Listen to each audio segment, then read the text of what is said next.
I'm really delighted to do this course today with one of my colleagues from Cleveland Clinic, a rising star in GI pathology. If you've signed up for her appendix course tomorrow, you will see why I say that. What we are going to try and do today in 90 minutes or so is Dr. Bell will talk a little bit about the conventional morphological spectrum of Barrett's neoplasia, and then I'm going to talk a little bit about ancillary testing in Barrett surveillance biopsies, largely focused around P53 because that's something we often use. There are strong opinions both ways, whether it's useful or not useful, so we'll try and make some sense of that. Talk a little bit about other commercial tests that are on the market that your gastroenterologist may want you to use or push you to use. And then Dr. Bell will wrap up by talking a little bit about reporting of early cancers in EMR ESD specimens. I know ESD specimens are not so common outside of a few tertiary centers in the US, but pretty much the reporting paradigm for ESD is similar to EMRs, which a lot of community gastroenterologists still do for nodular lesions in Barrett's esophagus. So just to give you a sense of what the structure of your report should look like and give you some guidance as to what's clinically important. And then we can hold off questions till the end. I'm told there's no session here until 3:30, so Dr. Bell and I will hang around and answer any questions that you might have. So without further ado, Dr. Bell. Let's make sure this clicker works. Okay. So we'll start our discussion off with Barrett's esophagus. In 1950, a surgeon by the name of Norman Barrett detailed his perspective on peptic ulcers of the esophagus. And he believed that patients who had ulcers in the distal tubal gut that showed columnar-lined epithelium on biopsy was actually the result of congenital short esophagus. So in other words, he thought that these ulcers were forming in a portion of stomach that was being pulled up into the mediastinum rather than that the ulcers were forming in the esophagus itself. A few years later, Allison and Johnstone recognized the significance of Barrett's observations. However, they argued that the columnar-lined epithelium was actually the esophagus lined with gastric-type mucosa. And they favored this to be the case because the ulcers were in a tubular portion of gut that was not lined by peritoneum, that had islands of squamous mucosa, esophageal mucus glands, and lacked oxyntic cells. In 1957, Barrett actually ended up agreeing with them. However, the term Barrett's esophagus had already been coined, and thus we still use it today. The incidence of Barrett's drastically increased in the late 1980s and early 1990s. This is also when endoscopies were becoming more common, particularly for surveillance purposes, and endoscopic techniques were improving. However, the results from this study show that the increasing incidence of Barrett's persists even after adjusting for the total number of upper endoscopies being performed. So in other words, that increased incidence of Barrett's was a true increase and not just the result of increased access to endoscopy. As we all know, Barrett's is a risk factor for the development of esophageal adenocarcinoma. In Figure A on the left, you can see that the age-adjusted incidence rates for esophageal cancer are shown in orange along the top of the screen, and those really changed modestly from 1975 to 2018. And this is despite large changes in the incidence rates of esophageal adenocarcinoma, which you can see in the light blue line, and esophageal squamous cell carcinoma, which you can see in this dark blue line. Now, the Figure B on the right shows the histologic subtype responsible for the incidence of esophageal cancer has gradually shifted from that of esophageal squamous cell carcinoma in this dark turquoise to esophageal adenocarcinoma in this light turquoise. This meta-analysis looked at 12 studies that evaluated the prevalence of Barrett's among patients undergoing resection for adenocarcinoma. And they found that less than 5% of patients who underwent resection for adenocarcinoma had a prior diagnosis of Barrett's. So this suggests that if Barrett's is not recognized prior to the diagnosis of cancer, we really don't have good opportunities to detect early stage disease. So how do we currently identify these patients who are at risk for Barrett's? Well, the current screening recommendations from the American College of Gastroenterology are seen here. So patients who have a history of chronic esophageal reflux plus 3 or more additional factors such as male sex, age greater than 50, white race, a history of tobacco smoking, obesity, or family history of esophageal adenocarcinoma or Barrett's. However, this recommendation is only conditional, and there's very low quality of evidence to support this guideline. So clearly more work needs to be done to better identify patients at risk for Barrett's. Now, once a patient has met the screening recommendations, what constitutes a diagnosis of Barrett's? Well, in the US, there are 2 main requirements. 1, you have to have the endoscopic appearance of tongues of salmon-colored mucosa in the distal esophagus. And 2, you have to have histologic evidence of columnar-lined epithelium with goblet cells. Now, there are some variations in the requirements for the diagnosis of Barrett's. So in the US, we do require the presence of goblet cells. We also typically have this length requirement from the ACG, where the disease has to extend more than 1 centimeter above the top of the gastric folds. But in other countries, such as the UK and Japan, the presence of intestinal metaplasia is not a requirement. So if you just have the columnar-lined epithelium and the endoscopic appearance, that's sufficient enough for the diagnosis of Barrett's. As I just mentioned, endoscopically, Barrett's is seen by these tongues of reddish salmon-colored mucosa that are extending up into the esophagus from the gastroesophageal junction. In some cases, your endoscopist may note whether a patient has long segment, short segment, or ultra short segment Barrett's. So that ranges from less than 1 centimeter in ultra short Barrett's to greater than 3 centimeters in long segment Barrett's. That's significant because some studies have demonstrated that the risk of early adenocarcinoma is higher in patients who have long segment Barrett's, whereas the risk is very low in patients with ultra short segment Barrett's. Moving on to some good histology. So here we have the columnar-lined esophagus. There are no goblet cells here, so we cannot use this to diagnose Barrett's. But histologically, the columnar-lined esophagus is characterized by a single layer of these columnar cells, which are tall and narrow, and have these basally located oval to cuboidal nuclei. And in some cases, you may see these esophageal mucus glands, like you can see on the left, or these ducts, and those can indicate that you are, in fact, within the esophagus and not in the cardia. This is particularly the case when you can't identify additional squamous epithelium. In Barrett's esophagus, you have the columnar-lined epithelium, and in the US, you have these goblet cells. As their name implies, they're goblet or barrel-shaped, and that's caused by this blue-gray cytoplasm displacing the nuclei off to the periphery. Now, the location of the biopsy is significantly important for the diagnosis of Barrett's. If a biopsy is taken in the distal esophagus and we have intestinal metaplasia on histology, we can confidently diagnose Barrett's esophagus. However, this is not the case in biopsies submitted as squamocolumnar junction or gastroesophageal junction. So the gastroesophageal junction, as you can see here, is defined by the most proximal aspect of the gastric folds. And then you can see that they've highlighted the squamous-lined esophagus here and the columnar-lined esophagus. So the squamocolumnar junction is that identifiable portion where you have that transition of the squamous mucosa to the columnar-lined mucosa. And in quote-unquote normal patients who don't have GERD or a hiatal hernia, for example, these tend to be at the same location. However, most patients who have GERD have the squamocolumnar junction proximally displaced from the gastroesophageal junction. So if you get intestinal metaplasia and biopsies submitted with these, how are you supposed to sign them out? Well, here's what we do. So as I mentioned, if you get biopsies labeled distal esophagus, you can confidently diagnose Barrett's. If you only have one part of a case, so one biopsy that shows that intestinal metaplasia, you may consider adding a comment given that the ACG has that 1 centimeter length requirement. Not everyone does that, but we do it.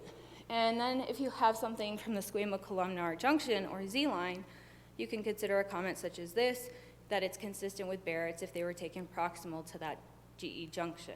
And lastly, if you have something submitted as junction, which hopefully you have other biopsies for because they should know by now not to submit them as GE junction.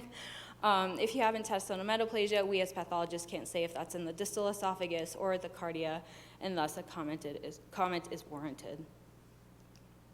Now, in some cases, it may be difficult to distinguish goblet cells from pseudogoblet cells. So, as their name implies, pseudogoblet cells also have that goblet shape, but they typically have more of a pink cytoplasm. They're typically clustered together on top of one another in some areas. Here's a higher power image showing examples. I mean, there are several pseudogoblet cells here, but I only highlighted 2. Again, they have that goblet shape, peripherally placed nucleus, and that pink cytoplasm. But you also want to keep in mind the presence of these columnar cells, which have this blue-gray cytoplasm as well. So it may make you pause and ask yourself, is this a true goblet cell? But you can tell that they don't really have that true goblet shape. Now, in some more challenging cases, pathologists may use Alchin blue to highlight the acid mucin of true goblet cells. However, it's important to note that Alchin blue also stains these columnar cells that I showed you in the prior slide. And so that can lead to the misdiagnosis of Barrett's. So we don't recommend the routine use of Alchin blue. Now, once the diagnosis of Barrett's has been confirmed, the surveillance interval for non-dysplastic Barrett's recommended by these various societies is 3 to 5 years. So the patients will come back, get another endoscopy, more biopsies to assess if they have progressed. And now we move on to everyone's favorite topic, Barrett's-related dysplasia. So patients with Barrett's are surveyed with the main goal of detecting early neoplasia. These surveillance biopsies follow the Seattle protocol, in which there's sampling of the Barrett segment every 1 to 2 centimeters in a 4-quadrant manner. And you can see that here on the right side of the screen. Visible lesions are also sampled. That's either done with biopsy or endoscopic resection. And why is this important? Well, this is a multi-center prospective cohort study from the Netherlands that shows how important surveillance is. They compared the stage of esophageal adenocarcinoma at the time of diagnosis between patients undergoing surveillance for Barrett's, so that's these patients here in the black bars, and they compared this with patients diagnosed with esophageal adenocarcinoma in the general population, and that's what you see here in the gray bars. So as you can see, esophageal adenocarcinoma was diagnosed at a significantly earlier stage in the population undergoing Barrett surveillance, so again, these black bars, than those in the general population. So we as pathologists get these surveillance biopsies. How do we sign them out? As we all know, negative for dysplasia, indefinite for dysplasia, or positive for low or high-grade dysplasia. And it's not always as easy as that. So what are some examples? Here's a good example of non-dysplastic Barrett's. Again, you have that columnar-lined epithelium with these scattered goblet cells. So in the US, classifies this as non-dysplastic Barrett's. And just so you know, there are some hyperchromatic cells down here, but other than that, there are no real concerning features. You don't have loss of nuclear polarity or stratification, no mitotic figures. This is just your normal baseline atypia in Barrett's. Now, I included this here to caution you going on high power in cases that have inflammation, because this can be quite concerning. So example, this shows pronounced hyperchromasia. There are some areas that look stratified. However, the nuclei have smooth contours, there are no mitotic figures, and surrounded by granulation tissue and inflammation, supporting reparative changes. If we go low power on the same biopsy, these reactive stromal changes are more prominent, and you can actually see that the sectioning here is tangential, so a lot of the atypia is more at the base. Although recognizing dysplasia in the setting of active inflammation is very difficult, we really should avoid overdiagnosing indefinite for dysplasia since many examples are clearly reactive, and it's not an insignificant diagnosis to say someone has, indefinite for dysplasia, because they still have to come back in 6 months, and that is also associated with increased costs. Low-grade dysplasia in Barrett's is histologically similar to that of colonic tubular adenomas. This is a nice example showing some polypoid architecture at low power. You can see that there's not much architectural distortion, but it does look purple, darker at low power. At medium magnification, the glands are slightly more crowded, however, you still maintain that lamina propria. So that's something also a soft sign to help you support low-grade dysplasia. In low-grade dysplasia, you also have lack of surface maturation. So that's when these dysplastic changes extend from the crypt base all the way up to the surface epithelium. These cells have mucin depletion, they're mildly enlarged, hyperchromatic nuclei, but there isn't loss of polarity. Now, Barrett's with high-grade dysplasia also shows loss of surface maturation. However, it shows higher grade features either architecturally, cytologically, or both. In this particular example, the crypts are more crowded, the nuclei are enlarged, there's loss of nuclear polarity, and you can readily identify mitotic figures. Now, this case may show some surface maturation. I know you're probably looking at me like, this girl's crazy. But down here, these cells look like they have much more atypia than those at the surface. And on the left and the right side of the surface, I can see that. But in the middle, you still have cells with dysplastic features, although they're probably a little bit more low grade. And we included this here to emphasize the point that loss of polarity may not be seen in 100% of the dysplastic foci. So you shouldn't downgrade this case from high grade to low grade just based on that observation. In other words, if you see high-grade dysplasia, just call it high-grade dysplasia. Another example of high-grade dysplasia is seen here. This particular example shows some epithelial tufting, there are some prominent nucleoli, and you have mitotic activity. There's not much active inflammation in the background, so this is sufficient for high-grade dysplasia. Continuing along with our spectrum of atypia and high-grade dysplasia, this example shows crowded glands, although there's still laminate propria in between, and there are perhaps some areas that show some fusion of these glands. But then you have these very large atypical nuclei scattered throughout. So some people might stretch this to call it intramucosal adenocarcinoma. In our practice, this would not be sufficient. We would diagnose this as high-grade dysplasia.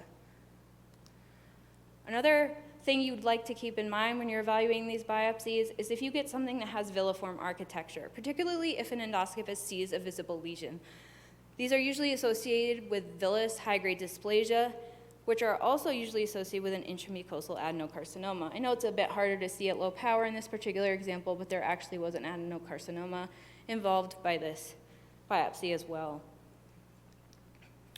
Now, everyone's favorite, indefinite for dysplasia. We get a lot of consults on this.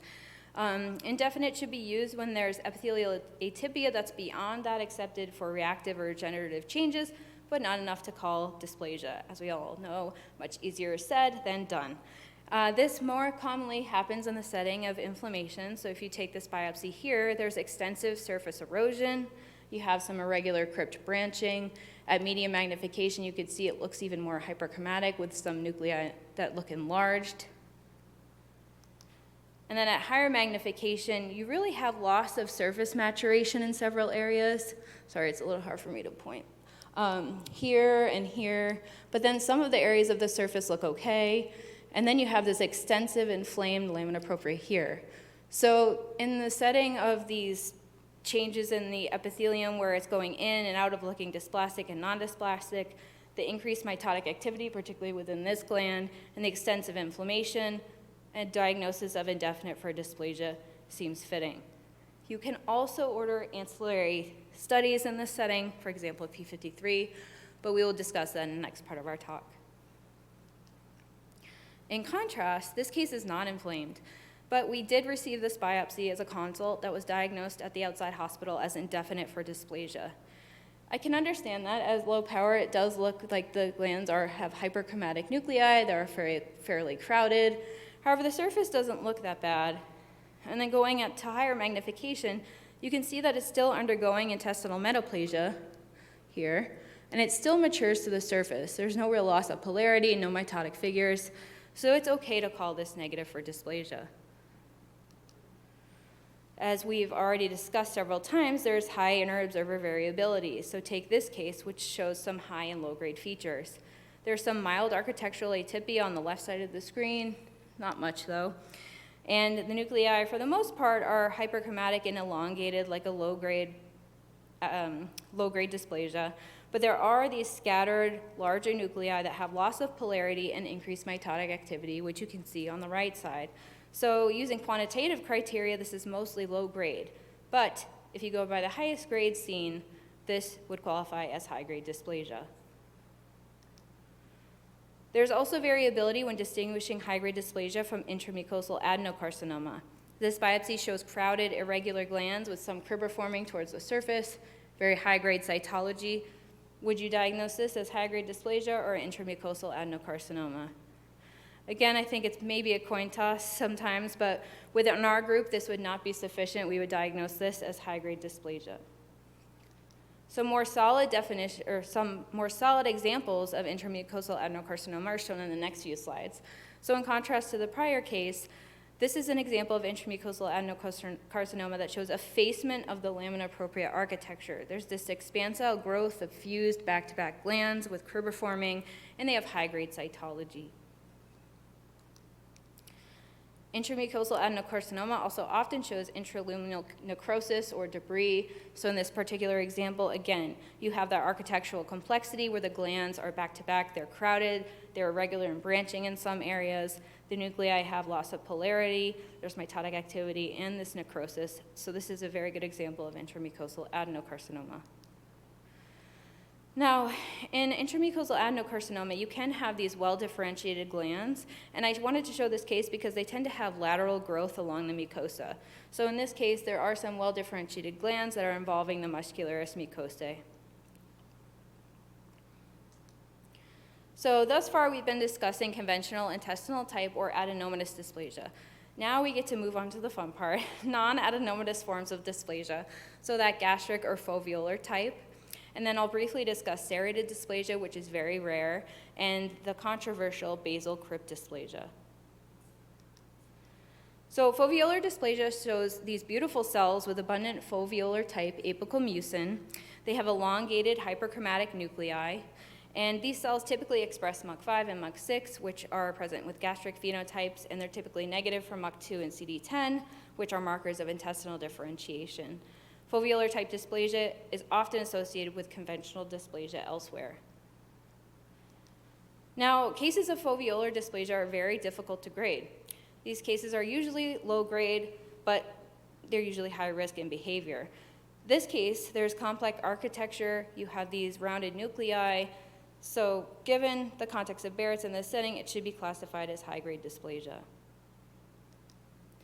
A subset of dysplasia in Barrett's will also show these small back-to-back glands that composed of cells with these round nuclei and clear to pale eosinophilic cytoplasm. Some refer to this as gastric-type dysplasia.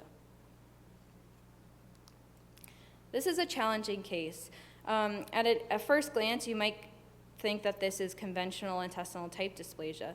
This is actually a good example of a gastric type dysplasia that may be mistaken for low-grade dysplasia. So there's a monotonous population of cells. They're bland appearing with this abundant cytoplasm and basally located nuclei. However, you still have these foci, let's see if I can reach here and here, that have that apical mucin with some multilayering, which would support a gastric type dysplasia. Additionally, if you really look closely at the nuclear features, they have loss of polarity, there's abundant mitotic activity, so this should be diagnosed as high-grade dysplasia. In some cases, gastric-type dysplasia can mimic a pyloric gland adenoma. They even stay with MUC6. However, if you see these changes in the setting of Barrett's and it's not a visible lesion, you should consider non-adenomatous dysplasia. If they do say that they see a lesion when they submit this, then you could consider a pyloric gland adenoma. Non-adenomatous dysplasia, as we mentioned, is frequently mixed with intestinal type dysplasia. So here in this case, the non-adenomatous dysplasia is sitting here within the center of the screen. Then you have this conventional dysplasia off to the side. When you do have a mixture of intestinal and gastric type dysplasia, there is inter-observer variability when you're diagnosing low and high-grade dysplasia. In this case, it's a little bit harder to see on the screen, areas that have more mucin in the glands, particularly this area down here, which is over here on higher power. And then you have areas that look more like that conventional dysplasia, which are more towards the surface. So this is a mixed intestinal type or gastric type dysplasia. And given that there's all of this architectural complexity, they're back to back, you have these branching, there's loss of polarity in these nuclei, and there's abundant mitotic activity, this should be diagnosed as high-grade dysplasia. Now, in rare cases, you can see serrated dysplasia, and this is dysplasia that has very crowded back-to-back glands. It has this brightly eosinophilic cytoplasm and then this serrated architecture. Now, as I've mentioned before, these non-conventional types of dysplasia are always associated with another conventional type of dysplasia. You usually don't see these alone in its pure form. Here's another example of serrated dysplasia. The surface looks more villiform in this case, so something like you'd see in a TSA in the colon. So these are quote-unquote TSA-like changes for serrated dysplasia. Again, very rare, you might never see this.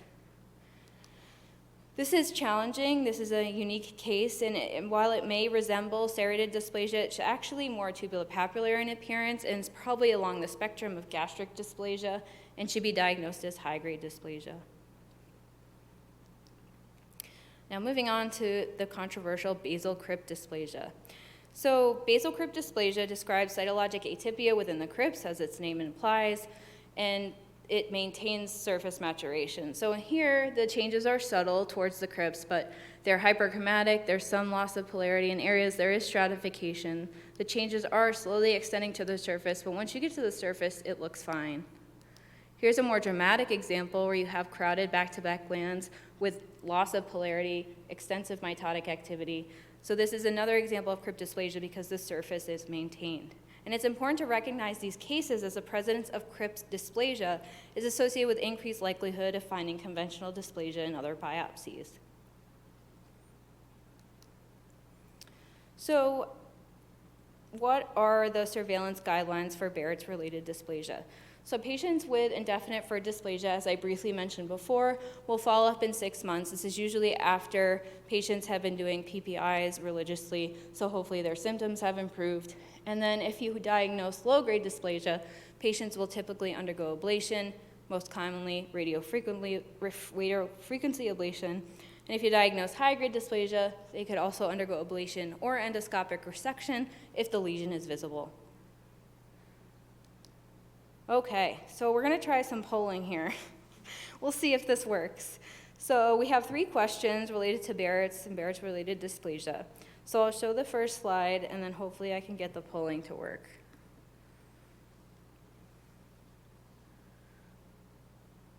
Okay, let's see.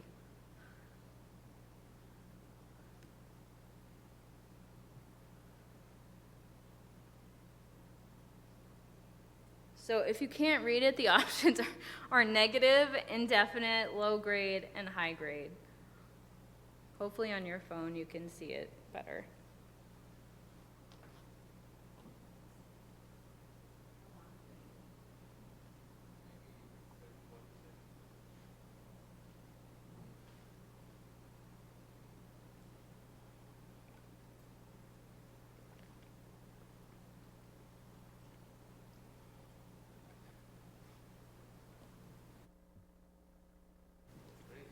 All right, so we have some negative, some low grade, some in def. Oh, does the answer not pop up? Oh, you're right, I forgot that part, sorry.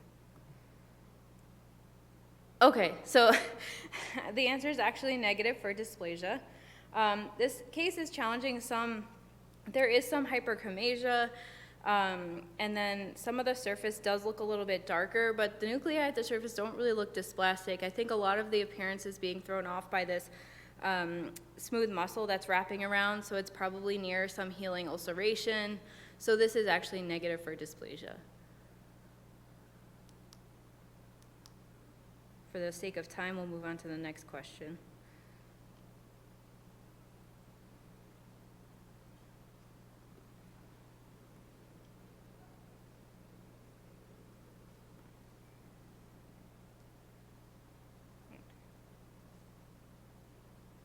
All right, are we ready?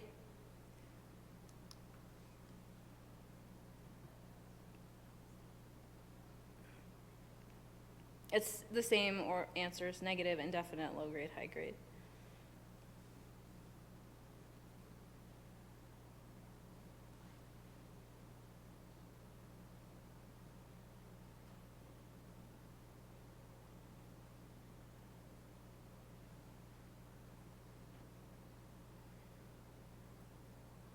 All right. We have a mixture of things, mainly between low grade and high grade dysplasia. Well, good job, because we would consider this high-grade dysplasia, whether you call it focal or not. And that's because you really have this villiform architecture, which is concerning. Then you have areas that have the loss of polarity, so you have more rounded nuclei, even though it's not involving the entire biopsy. But you do have other areas that look more low-grade with the pencilate nuclei as well. So as long as you think there's some high-grade component here, we agree with you. Okay. Next question. I have a higher power image on the next slide, so just wanted to show you the low power view.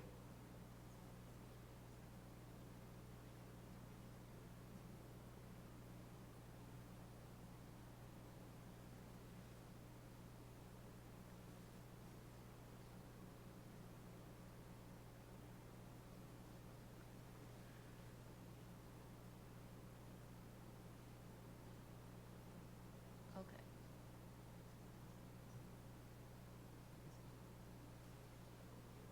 Negative, indefinite, low grade, and high grade.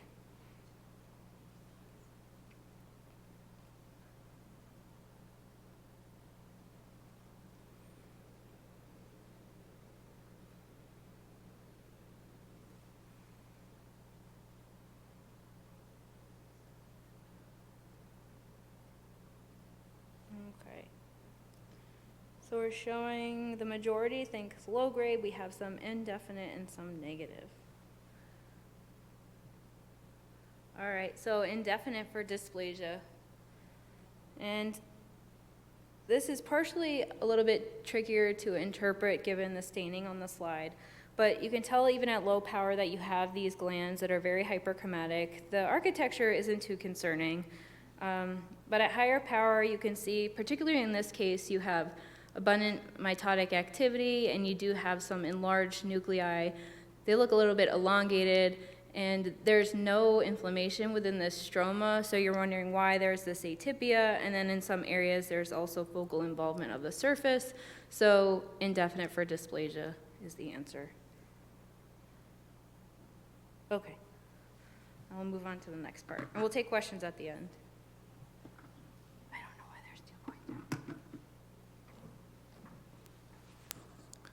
So that was, I think, a fantastic end to the talk, showing in real time the very challenging problem that not just we face as pathologists, but the recipients of our diagnosis at the other end who have to deal with what to do with the patient face.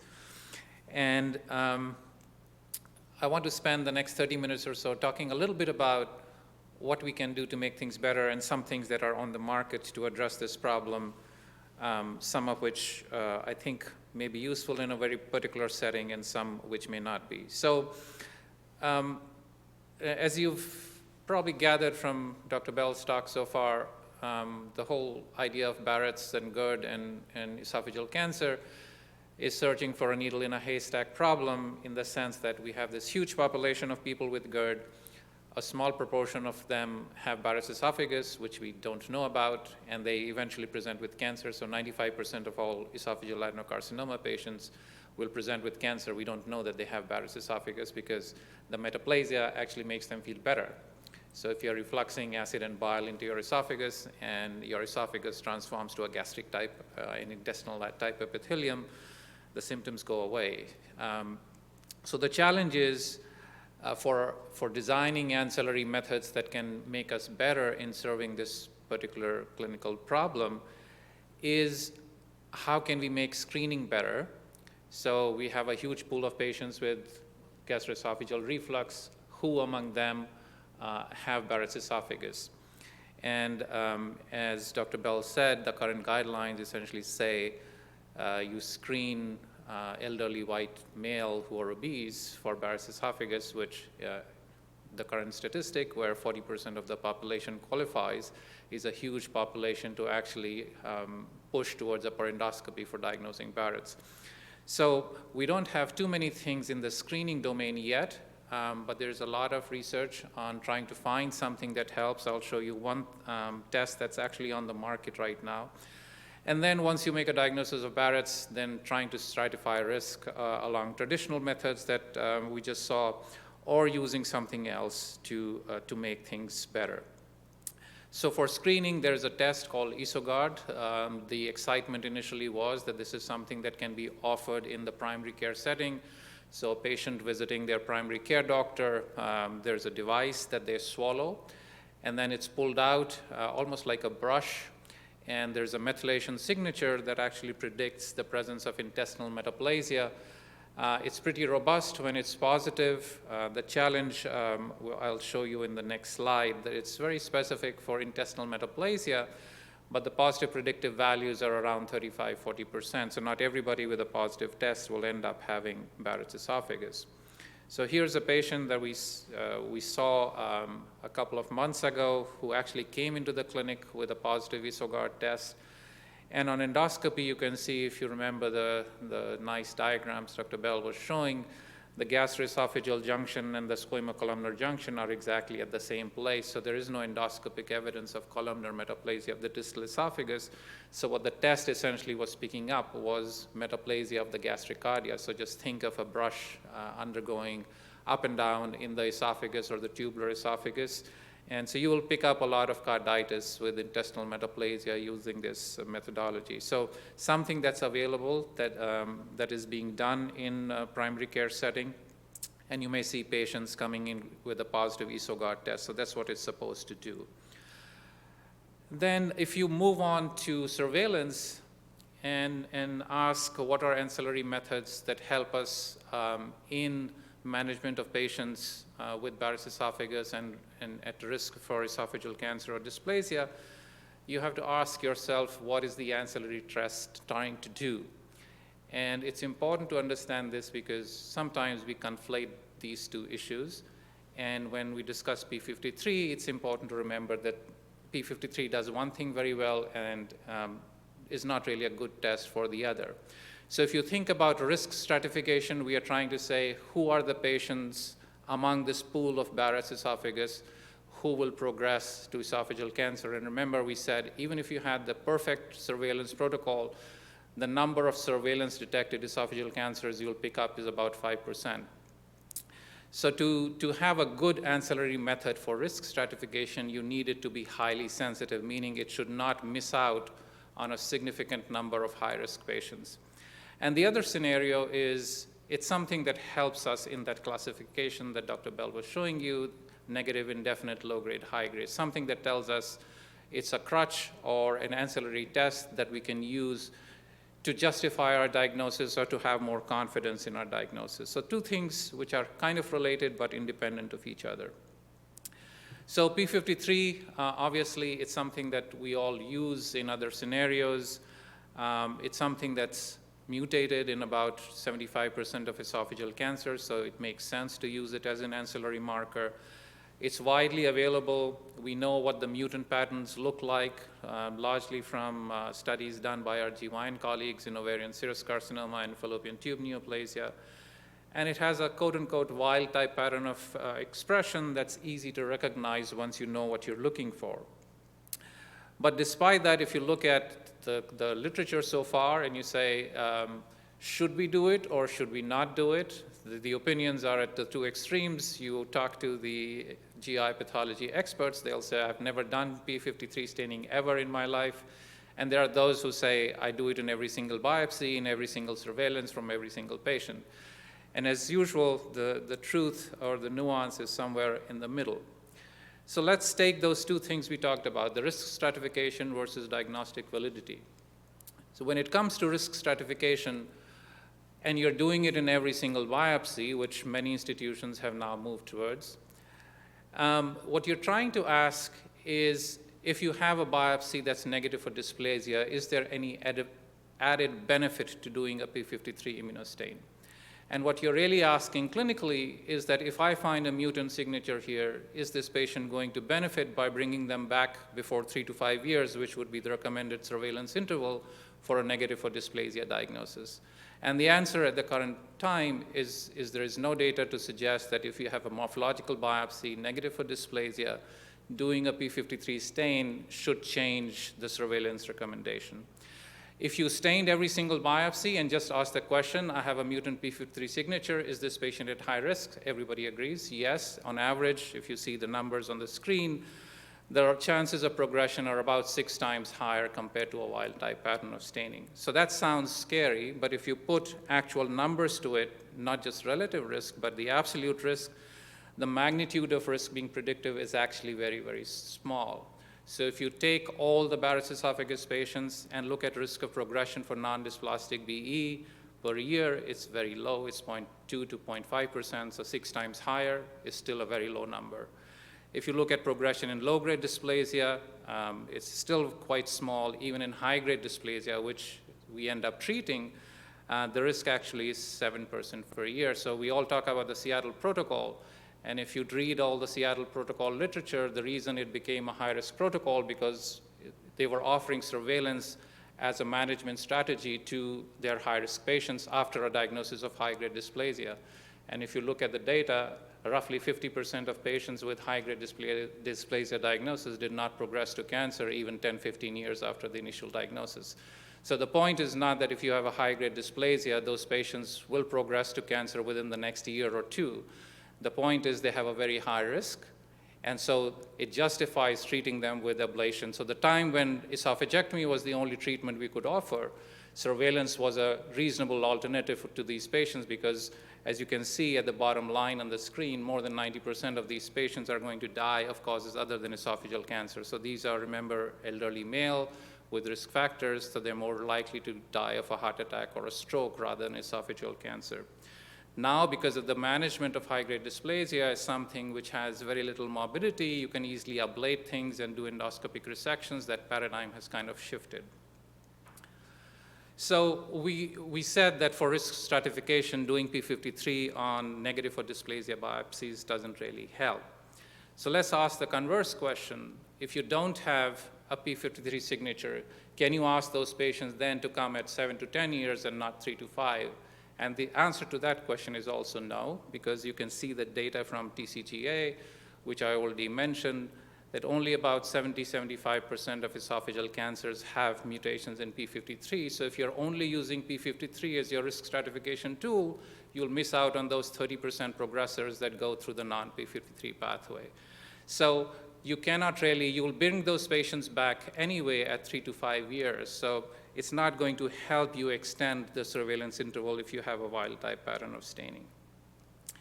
So there's a lot of literature on role of P53 or use of P53 in dysplasia diagnosis in the setting of Barrett's esophagus, and I want to highlight just two. This is one from almost 10 years ago from the Netherlands, showing that if you use a mutant P53 signature, progression to esophageal adenocarcinoma is much higher. And you can see the challenges of, this is an illustration from that paper. The top panel shows a so-called low-grade dysplasia diagnosis with a wild-type pattern of P53 staining, and the bottom panel, B, is low-grade dysplasia with a mutant pattern that then, in their series, progressed to cancer. And if you look at the image at the bottom left, and remember what Dr. Bell just spoke about, this looks more like infiltration into the muscularis mucosae and is already an intramucosal cancer. So this is not really low-grade dysplasia with a mutant signature. This is intramucosal cancer with a mutant P53 signature. So you cannot divorce the P53 findings from what you're seeing on the morphology. So you have to have your morphological understanding and classification first, and then you can refine it with using P53. The other one is more recent by some of my colleagues from Brigham, showing that, again, the same thing, that if you just use P53 and try and dichotomize mutant versus wild type, yes, it's a risk factor for progression to cancer. But again, you can see these are the progressors in the non-dysplastic Barrett's esophagus category. And you can see the same data keeps showing up. About 30% of patients will have a wild type pattern of staining. So these are patients who will still progress despite having a wild-type pattern of staining. So you cannot really ask them to come later than 3 to 5 years for surveillance just because they have a wild-type pattern of staining in a non-dysplastic biopsy. And then if you add P53 to the indefinite to low-grade diagnosis, what is the added benefit? Once you make the diagnosis of indefinite or low-grade, those patients are already going to receive surveillance at 6 to 12 months to stratify them into persistent dysplasia versus no dysplasia. And so again, the added benefit in those categories is limited in terms of risk stratification. Where it can be helpful, so if you want to summarize, let's take these two hypothetical patients that summarize the study designs of all the P53 studies. So patient A, 12 years after initial diagnosis, didn't progress to cancer, and you have patient B who was diagnosed at high-grade dysplasia at 9 years. And so that will be classified as a progressor in the studies that I was showing you. So the studies that used P53 tell us that if we did P53 at initial diagnosis, you would have picked up patient B sooner. And the counter-argument to this is that if you diagnosed high-grade dysplasia at 9 years, then the surveillance actually worked. That's what we're supposed to do, right? Prevent patients from progressing to esophageal adenocarcinoma and reduce mortality from esophageal cancer. So if you diagnose somebody at the stage of high-grade dysplasia, the surveillance is working just fine. By trying to introduce an ancillary test early on, you're going to induce more procedures and not really change the eventual patient outcome. So the role of P53 in that setting is limited. The real outcome of interest that should be used in studies trying to use ancillary tests is to try and find patients who are diagnosed with esophageal cancers in between the recommended surveillance intervals. So to find patients who actually failed surveillance and were diagnosed with cancer, typically advanced cancer, that really should not have happened in a patient under surveillance, right? So something like colon cancer, the interval colon cancers that we see, patients who are recommended come back in 3 years and they come back with weight loss or bleeding, and then you make a diagnosis of colon cancer. So that's the outcome of interest in esophageal cancer too, and there really are no studies that actually use that as a measure to try and stratify patients. So to summarize, if you are trying to use P53 as a risk prediction tool, remember the null pattern, which we'll come to in a second, can be very hard to recognize in a non-dysplastic biopsy. The IHC, we said, is not sensitive because it'll miss out on those 30% non-P53 pathways. So everybody who has a wild-type pattern will still be called at 3 to 5 years for surveillance. And then if you find a mutant signature in a negative for dysplasia biopsy, the implications for surveillance are not really clear. Should we call them at 1 year? Is it really going to prevent them from progressing to esophageal cancer? We don't really know the answer to that.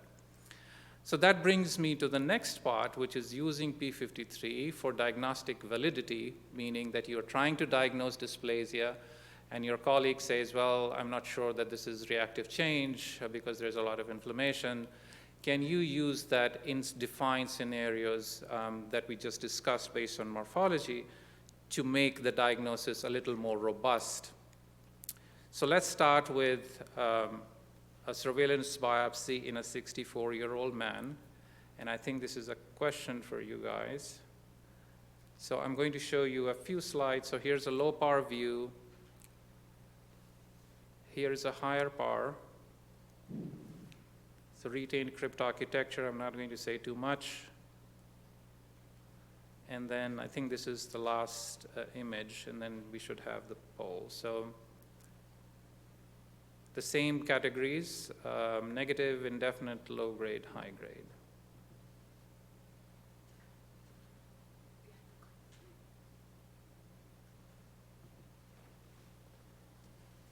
Did it start?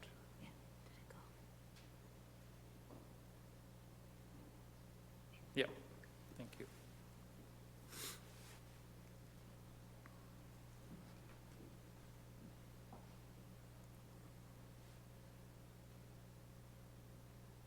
I'm sorry, the order is somehow switched from what Dr. Bell had in her talk. So the indefinite shows up at the end, which is,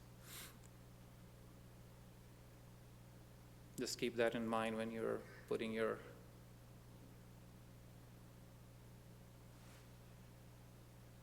So I click to close the poll. No, for some reason yours doesn't have this thing on the bottom, so you can just progress and I'll show you. Oh. Okay, so we'll come to the diagnosis in a second. So use of P53, let's go through the spectrum of staining that you should expect to see. So on the left is an H&E that all of us would agree, hopefully, that this is negative for dysplasia. You have small nuclei and an intestinalized epithelium. The surface is mature. And the so-called wild-type pattern of staining will typically show scattered nuclear positivity that's weak to moderate. And you can see also, this is a good illustration why the null pattern, no staining at all, can be challenging in a negative for dysplasia biopsy, because there's usually just few nuclei that stain positively in this wild-type pattern. So the crypt on the right almost can look like, if you go down on higher power, you'll actually find a few nuclei staining, but you can mistake that for a null pattern of staining. So this is what wild type or non-mutant p53 pattern of staining in Barrett should look like. We know, just like in ovarian neoplasia, truncating p53 mutations can result in a null pattern of staining, meaning no staining at all. So on the left is this non-adenomatous or gastric type dysplasia that Dr. Bell was showing you, and on the right you can see this very nice complete loss of staining with good internal control. So this is a mutant p53 pattern of expression. If you do it frequently enough, you will end up with more problems. You will find stainings that are kind of in the spectrum, not really clear whether it's wild type or mutant.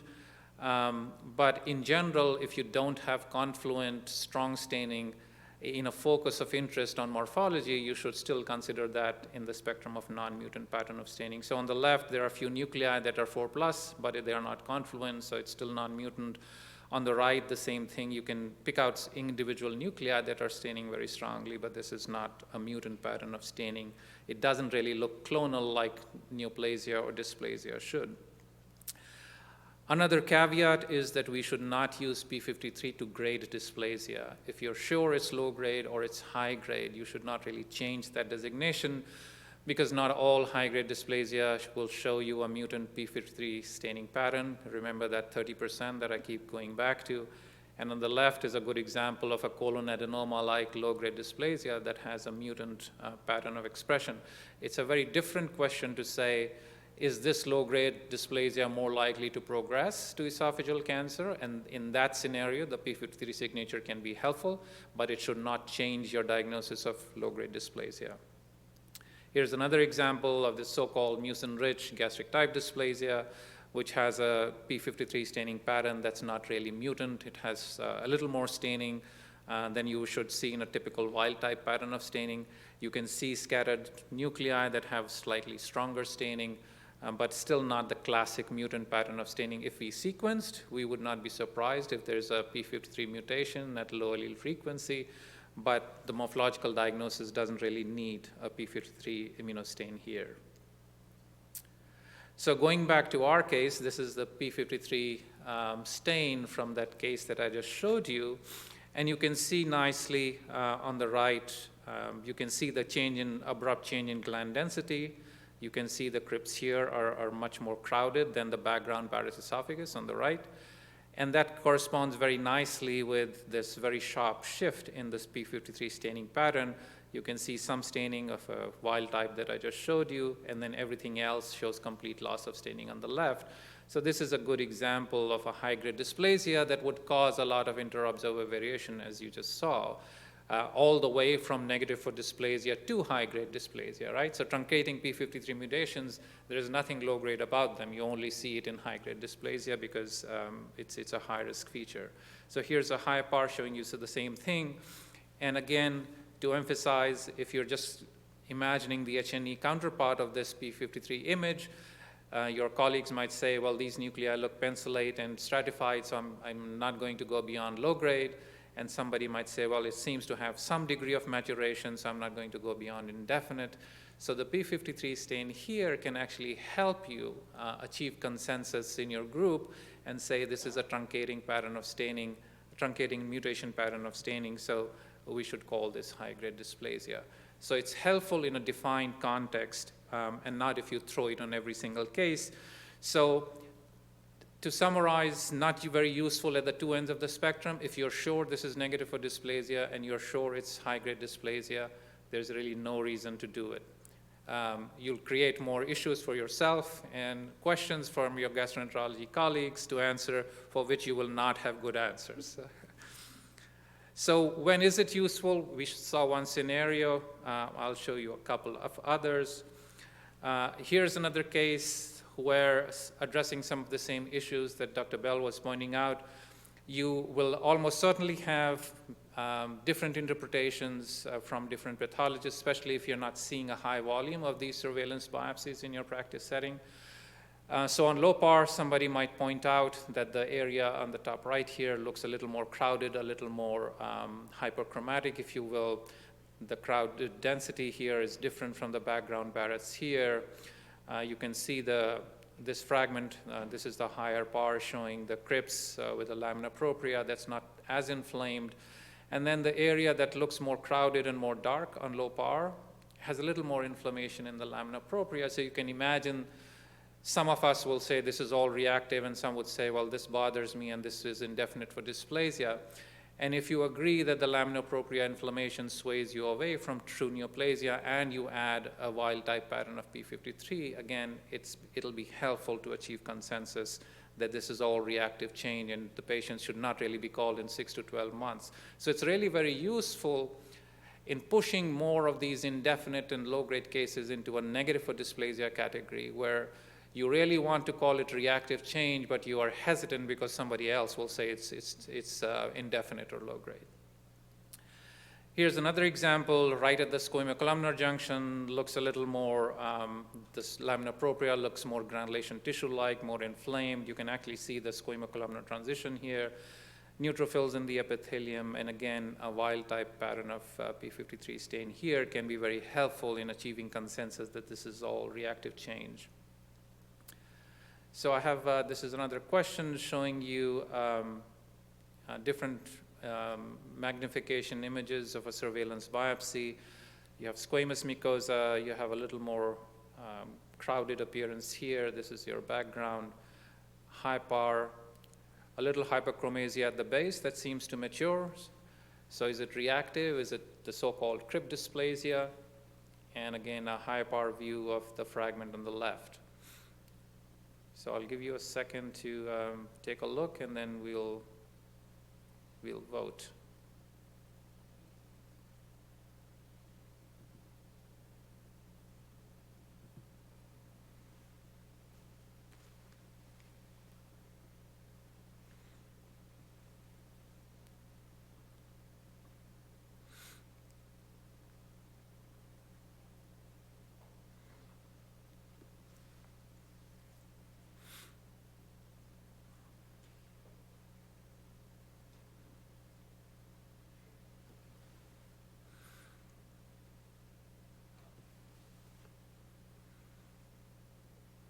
So great, we can't agree on it at all.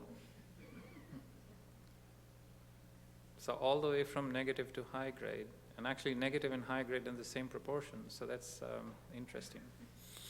So I mean, yes, I mean, we are doing it off, we don't have the whole slide, and so we are doing it off images. But I mean, just to make the point that yes, it's a real problem, and using an ancillary adjunct in your group can actually help if used in the right way.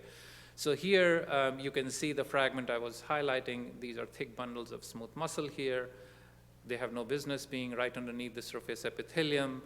We don't pay too much attention to the lamina propria. We talk a lot about inflammation, but Barrett's is an inflammatory condition. There are a lot of erosions and ulcers in Barrett's esophagus, and when you have the healing process and you pick up in a surveillance biopsy, you will see this change at the base. You have the nice transition from the cardia-type glands to the intestinalized basal part of the gland, of the crypts that mature nicely to the surface. And you have evidence that this is a healing ulcer or erosion site because you have muscle sitting right underneath the surface. And if you have disagreement in your group and you can point those features out and say, if we can show that this has a wild type pattern of staining, we are sure or reasonably confident that this is negative for dysplasia, then that prevents the patient from at least high-grade dysplasia diagnosis, which would have very significant implications. So this is, again, negative for dysplasia.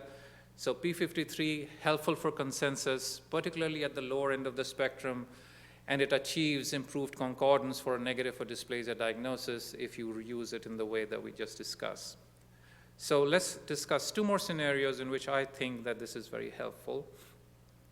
So this is another surveillance biopsy, another question for us to poll. And this is the only image, so take a look, and then I'll open the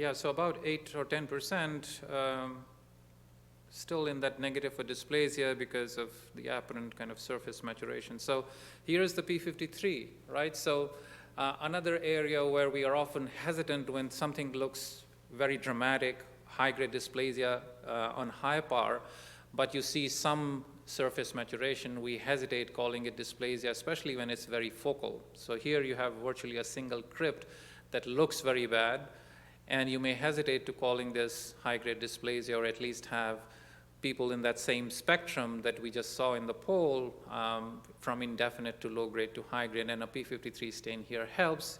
You see this very nice, the part that looks atypical to you on H&E, because it has loss of polarity, it has full thickness stratification, has luminal mitosis, is the same crypt that has this null pattern of staining on your P53 stain. So it helps you diagnose high-grade dysplasia with confidence. So very helpful when dysplasia is very focal and you are hesitating just because of the focality, even though you are worried that this is dysplastic. All right, one more.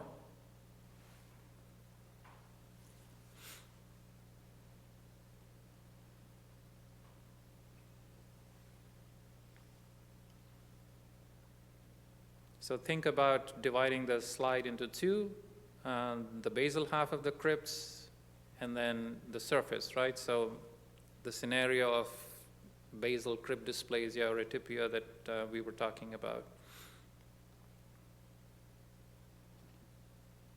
All right.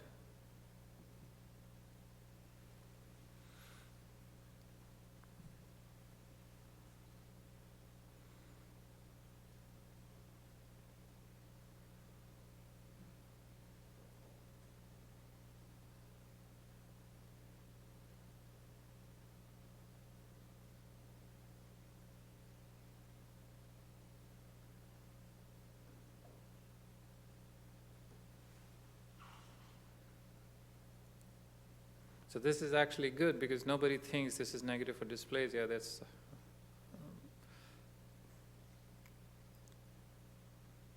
okay. So here's the P53 staining pattern. So you can see that the things that looked basal are actually not that basal because they actually reach to the surface. So there are institutions where the standard teaching has been that if it looks high-grade at the base and it looks like low-grade on the surface, you should downgrade your high-grade dysplasia diagnosis to low-grade. And this shows very nicely that that's not really the case. It's part of the same clone. So if it looks like high-grade, even focally, it's going to behave like high-grade. The other interesting aspect here is that we tend to think of Barrett's esophagus as one thing, but essentially it's multiple clones fighting each other for a growth advantage, if you will. So this is a nice example also to show that you will find multiple clones if you use P53. So here's a truncating mutation, a null pattern. Right next to it is a single crypt with a 4+ staining pattern, and this definitely is a high-risk patient for progression to cancer. So high-grade dysplasia for this one. So very useful to use it to achieve concordance, to push these indefinites more and more into the negative for dysplasia category. Very useful if the high-grade dysplasia you're worried about is focal, involving 1 or 2 crypts, and very helpful if you have dysplasia that's predominantly at the base and maturing to the surface and you're still worried because the atypia is just way too much for you to ignore. It can also be helpful. Let's do one more case. This is on the same theme that Dr. Bell described in her talk nicely on morphology. So there's one crypt, but it looks mostly glandular, right? So it's not the intestinalized crypt architecture. You basically have cardiotype mucosa with simple mucous gland at the base, but obviously something going on the surface. Okay, let's do this.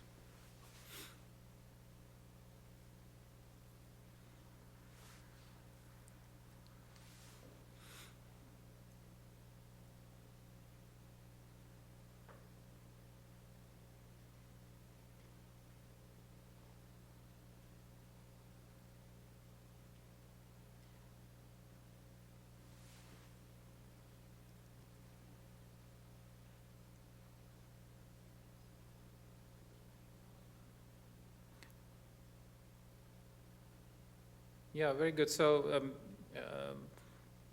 most of you got it right that this is high-grade dysplasia based on things that we just discussed.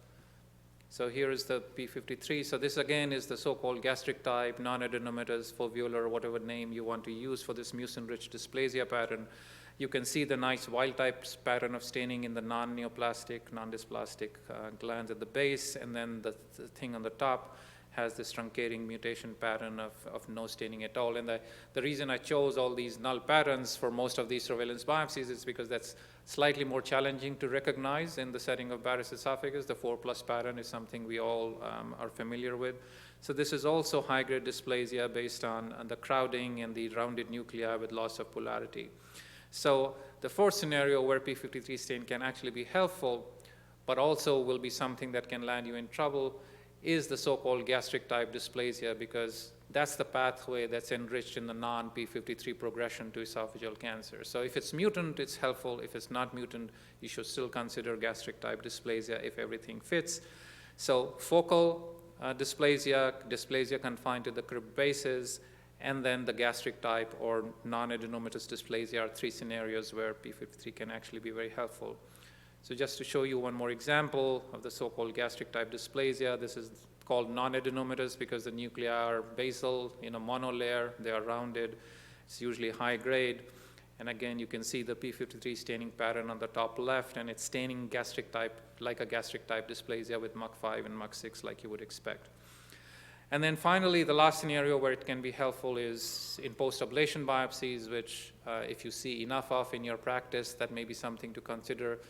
The pitfall or caveat would be that you need to know what the original neoplasia P53 pattern was. So here's an example of a nodule that was resected, had a null pattern of staining on the initial high-grade dysplasia diagnosis, and this is a columnar area resistant to ablation, biopsied, and again showing that this is the same residual or recurrent high-grade dysplasia that is resistant to radiofrequency ablation.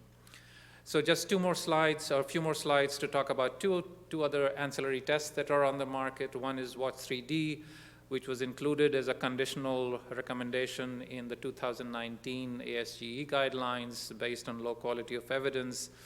And it's an abrasive brush similar to the EsoGuard, somewhat similar, it's basically a cytology specimen from a brush, which it's a proprietary neural network that the company has that recreates those clusters or cells into a 3-dimensional image. And the initial studies from the company suggested that the reported increase in yield of Barrett's esophagus diagnosis can be about 20%, and of B-associated neoplasia around 242%, which, as we know, since progression is so low, that it's hard to imagine that we are missing so much dysplasia right and left. Most of those so-called upgraded diagnoses from the Watts test, the additional 213 dysplasia cases were actually indefinite for dysplasia, so more than half of them were upgraded from negative to indefinite for dysplasia. And again, we don't know what happened to those. So if your standard forceps biopsy diagnosis was negative and the Watts3D said indefinite, what did they do differently? And was it of any use in those patients in whom probably more procedures were done because of the indefinite for dysplasia diagnosis? If you look at the images in the papers from those publications, you can see the spectrum that they illustrate of negative, low-grade, high-grade, and cancer. You can imagine that we had biopsies to look at, and we saw the inter-observer variation. So you can imagine the degree of inter-observer variation that would be in cytology specimens. You look at their algorithm for making a diagnosis on morphology, and you see a lot of mostly normal, mild or moderate, and a spectrum of changes that's in your handout. We don't need to go over it. But just to emphasize that this is something that's very hard to imagine that you can separate non-dysplastic B from crib dysplasia and low-grade dysplasia based on just cytology samples. So yes, it's in the market. The limitations are that it's a kind of a black box. We don't know what goes into the algorithm. It's never been compared to standard things like P53 that we were showing, that if you are upgrading it to indefinite or low grade or high grade, is it truly indefinite or low grade? We don't know. And the additional cost of ancillary methods, again, within unclear benefit. So if you're upgrading the diagnosis, what does it mean in terms of patient care and outcome? The other test, which scientifically I think is very robust, but again, has not really been compared to something simple like P53, is TissueCypher. It's a multiplexed immunofluorescence test that uses a panel of markers and then stratifies patients into low risk, intermediate risk, and high risk. And it works very nicely. Again, surveillance biopsy, the use of the test is in the lower end of the spectrum. So anything that's called indefinite, negative, or low grade is where you want to do the TissueCypher test. Again, if you look at their panel of stains that they use in their immunofluorescence panel, most of the predictive value probably comes from P53. And so again, it would be nice to compare a routine IHC with P53 to TissueCypher, which hasn't really been done. Again, these are illustrations of their multiplex platform. And you can see that if you have a low-grade dysplasia diagnosis from a community pathologist or a subspecialist GI pathologist, you still predict pretty well. It may not be the same patients, but as a group, the risk for progression to cancer is much higher. And the TissueCypher actually adds additional benefit, but again, it's a multiplex test that has to be done individually on each separate block. So there's a limitation to how many, if you have a long segment Barrett's patients, you will still have to pick out blocks that you want to send for TissueCypher. So it's not as if you can throw all the biopsy fragments into one test and then come out with an answer. So again, the limitations, the sensitivity and performance characteristics seem to be similar roughly for a low-grade dysplasia diagnosis that's confirmed or agreed upon by another subspecialist pathologist. And bulk of the risk prediction likely comes from P53, and it's an expensive test. So again, something available on the market, but likely not. So if the reason these tests have become popular are because there are practices where the gastroenterologists tell us that 25% or 30% of our diagnosis is indefinite for dysplasia. So they have this huge pool of patients that keep coming back at 6 to 12 months, very few progress. So in that setting, these are the tests that are being offered right now to our patients, and paying attention to morphology and just using IHC might be helpful. So this is my last slide before I hand it over to Dr. Bell again. Again, remember, most patients with cancer will present with cancer. P53 is good for diagnostic validation, not for risk prediction. And then ancillary methods, as you evaluate these new tests come on the market, ask yourself, what was the outcome of interest used in those studies? Are they helping us identify patients, who will present with cancer and don't have a diagnosis of Barrett's esophagus yet? And more importantly, the holy grail, at least for those of us who are interested in this field, is since the progression rate is so low, can we safely predict low-risk patients so that we don't call them at 3 to 5 years and say, go back like a negative colonoscopy and say, hey, come back in 10 years, your risk is very, very low. So I'll stop here and again hand it over to Dr. Bell, and then we'll take questions. Okay. On the home stretch, I'll move through this fairly quickly so we can answer questions at the end. Early adenocarcinoma reporting in endoscopic resection specimens. So endoscopic resection is an advanced endoscopic technique used for the staging and management of visible dysplasia in early stage adenocarcinoma. Now, the two methods include endoscopic mucosal resection, or EMR, and endoscopic submucosal dissection, or ESD. Both techniques are minimally invasive and have lower morbidity and mortality than esophagectomy, that's why they've become so popular. During EMR, a tube is passed into the esophagus and a needle injects saline into the submucosa to lift that mucosal lesion up so that it can be snared and retrieved. An ulcer bed remains following this procedure as you'd anticipate, but it typically heals very quickly. Endoscopic submucosal dissection is very similar in the fact that the fluid is injected into the submucosa to elevate the lesion. However, there's more extensive work done to delineate the lesion and then circumferentially dissect the submucosa. So you typically receive bigger portions of tissue when you have an ESD versus an EMR. Now, the pathologist's role in the evaluation of endoscopic resection specimens is key to patient management. We first have to confirm the diagnosis and then note whether there's involvement of the resection margins because complete resection is curative. And if it is invasive, we have to note the prognostic features for staging. Another technique that's important to be aware of in the setting of Barrett's is endoscopic ablation. Now, ablation is used in the setting of dysplasia in low or high grade, and there are two techniques: radiofrequency ablation, which uses heat from these electrodes to kill the tissue, while cryoablation actually kills the tissue by causing intracellular ice accumulation, which leads the cell to rupture. Now, RFA is more commonly used because its safety and efficacy are more established than that of cryoablation.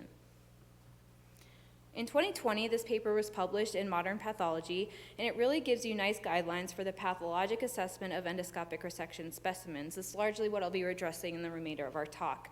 So it details everything from handling these resection specimens as soon as you get them from the endoscopy lab to reporting prognostic histologic features.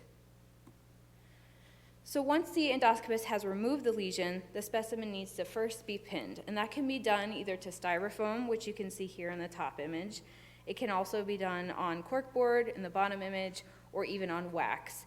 But either way, it needs to be pinned with that mucosal surface facing up. And pinning is important because it prevents the tissue edges from curling in on itself and the tissue from shrinking, so then when we get our slides, it's a lot easier to interpret.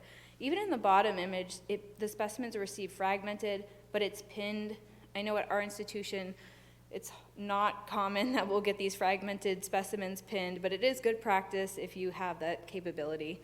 And then after they're pinned down with that mucosal lesion facing up, they should be fixed in formalin. This is an example of an endoscopic resection, and this was nicely received oriented. You don't always get them oriented. So O is for the oral or the proximal end, and A is for the anal or the distal end. This particular case was pinned to wax. The pins have since been removed, but you can see that you have this lesion here, and you can see its association with the margins. So it's really nice when you get them processed properly. So gross examination. You need to document the size, the number of the tissue fragments, whether it's polypoid or flat, for example, and then the distance to the nearest margin. That's one of the most important factors. And then comes sectioning. So a lot of the techs need training like this at our institution.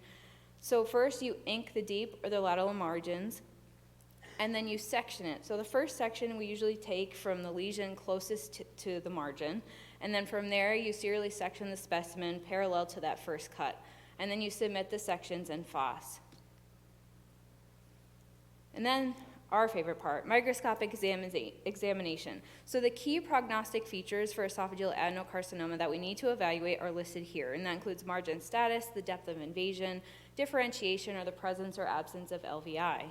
And why are these important? Well, margin status is associated with local recurrence or risk of residual disease, and then depth of invasion, differentiation, and the presence or absence of LVI are associated with the risk of lymph node metastasis.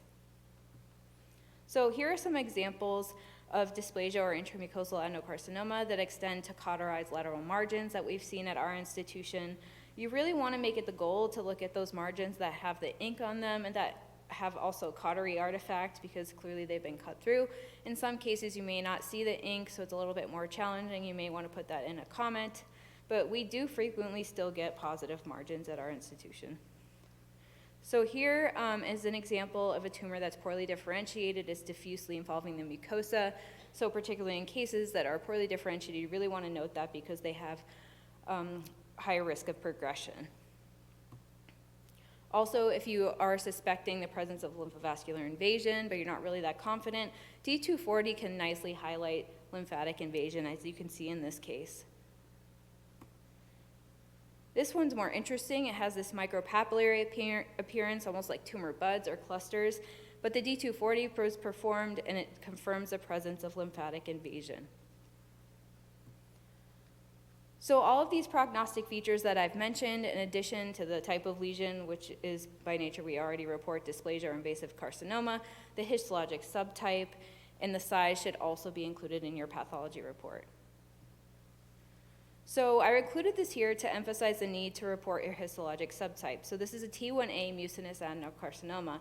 In these cases, they have a higher risk of progression. They're more likely to have lymph node involvement. So these patients may undergo additional therapy, like esophagectomy, for example. So mentioning histologic subtype is also important. And as we all know, reporting adenocarcinomas in these endoscopic resection specimens isn't always easy. We usually get challenges such as tissue orientation, thermal or cautery artifact, artifactual holes, whether that be from handling in the endoscopy suite to pinning, and fibrosis due to the procedures like we talked about before, radiofrequency ablation or cryoablation.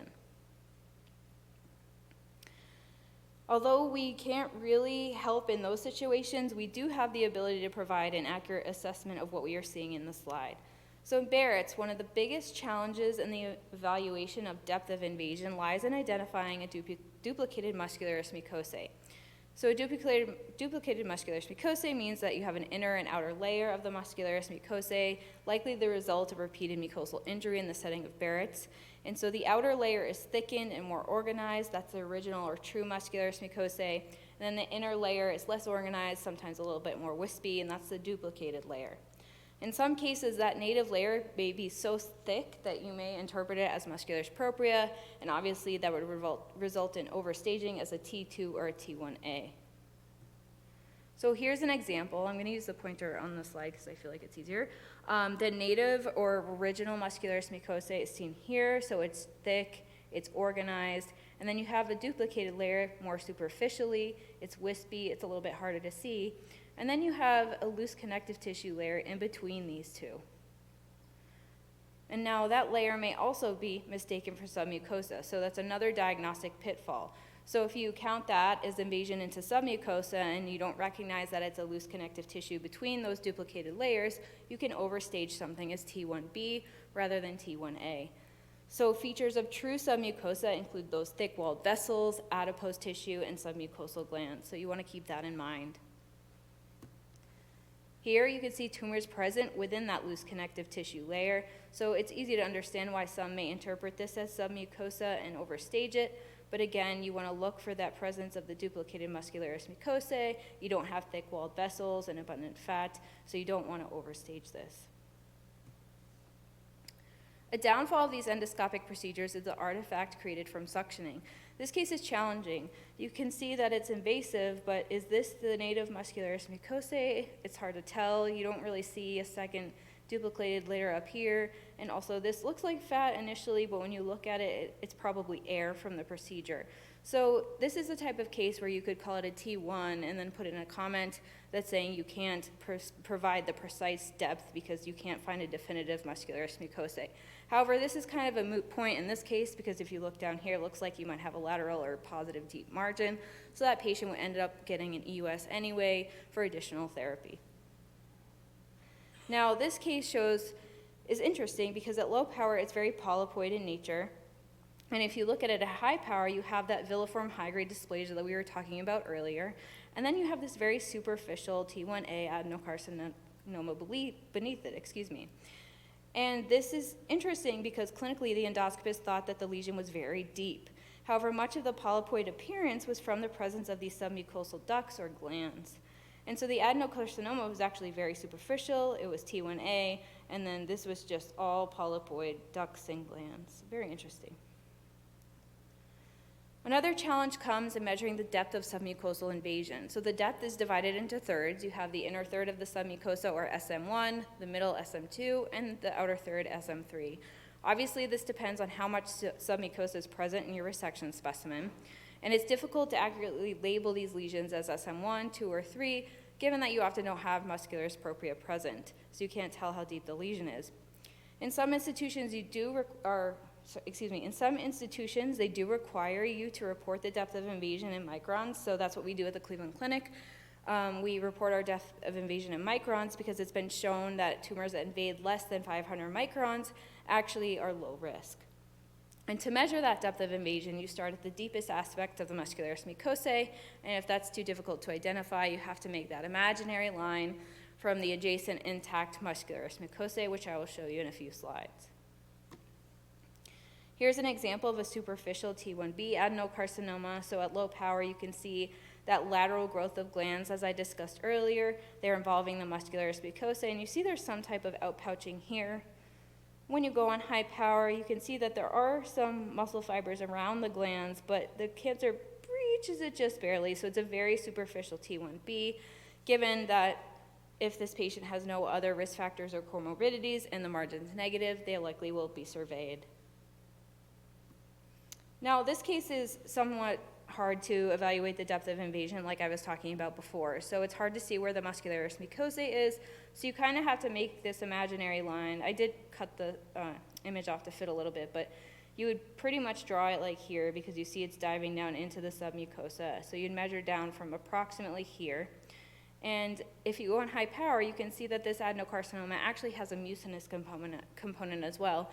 And we frequently are asked, am I supposed to measure down to the acellular mucin, or am I supposed to measure down to the epithelium? Well, there's no real answer to that. You can't be wrong either way. But the main thing in this case is the margin is negative, which is what they really care about, so it's a complete resection. However, if you did have an EMR or an ESD with mucin that extended down to that deep margin, they probably would care a lot more and additional therapy would be needed. Here's another example of an adenocarcinoma. This is diving down deep into the submucosa, and it's involving the margin here. And in some cases in these EMRs or ESDs, you'll have this diffuse cancer diving deep down, involving the deep margin. But in other cases, you might only have small foci of cancer going down and touching the deep margin.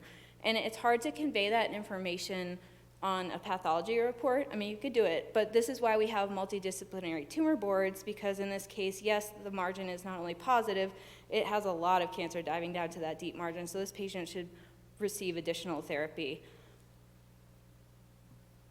Okay, let's move on to our next question. How would you stage this EMR?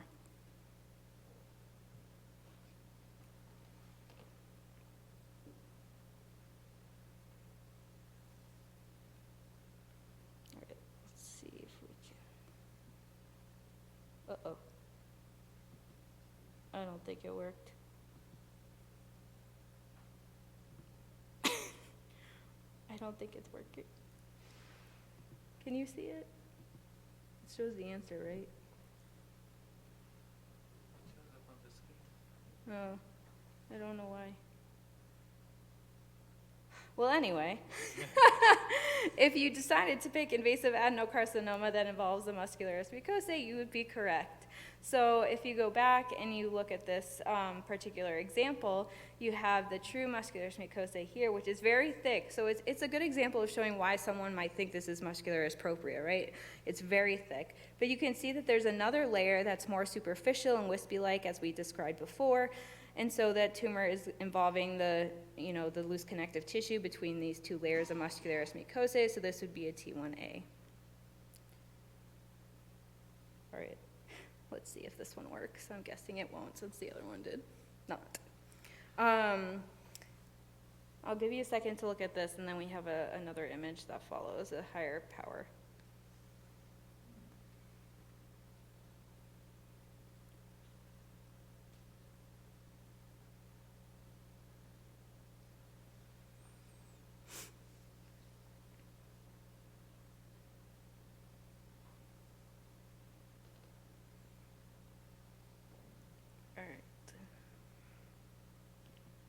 Oh, this one didn't work either. Sad. Okay. Well, we can go back. This one is a little tricky. So you do see the adenocarcinoma here. It's a little hard given the staining, but you do have a layer of muscle here. So it's going down, and also a layer of muscle here. So again, it's going down through that duplicated layer, and at higher power, you can see you still have a layer of muscle here, so that's your true muscularis mucosae, so it's still a T1A. Sad it didn't work. Oh well. Okay, and so hopefully I finished in time for questions, but that's the end.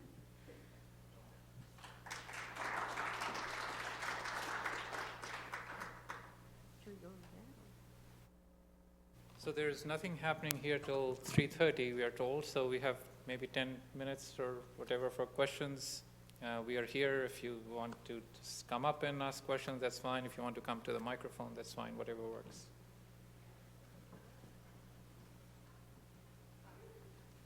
Yes.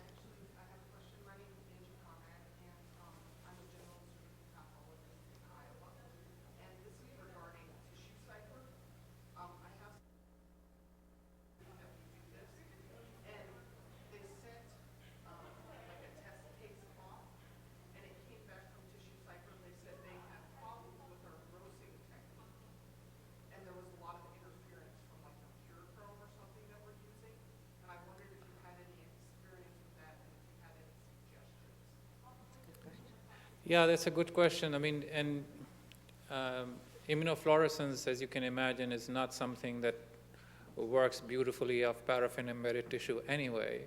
So if you have challenges in fixation, it's not going to be an ideal specimen that you can use.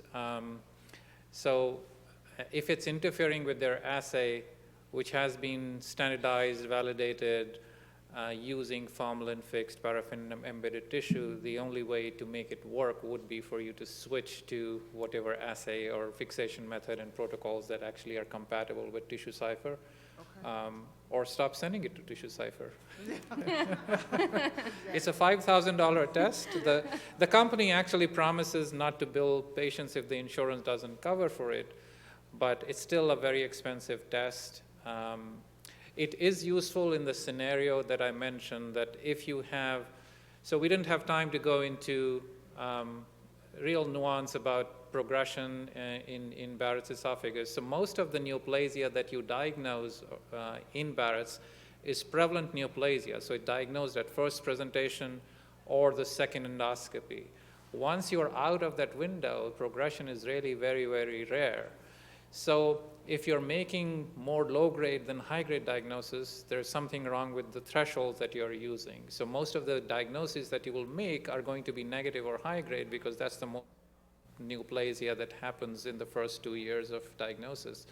So TissueCypher is very useful if you have a practice where a lot of indefinite for dysplasia diagnosis is being made, and patients are coming in for surveillance, which is not really needed, and you want to stratify that. So that $5,000 is expensive, but if you have this practice pattern, you may end up saving money on unnecessary procedures. So there's a trade-off between the cost of the test and what's actually happening. If you practice in a tertiary academic center, where progression from Barrett's esophagus is virtually unheard of because gastroenterologists are good at picking up lesions, pathologists are good at diagnosing them on morphology with or without P53, TissueCypher is not going to add much. So it depends on what's happening locally.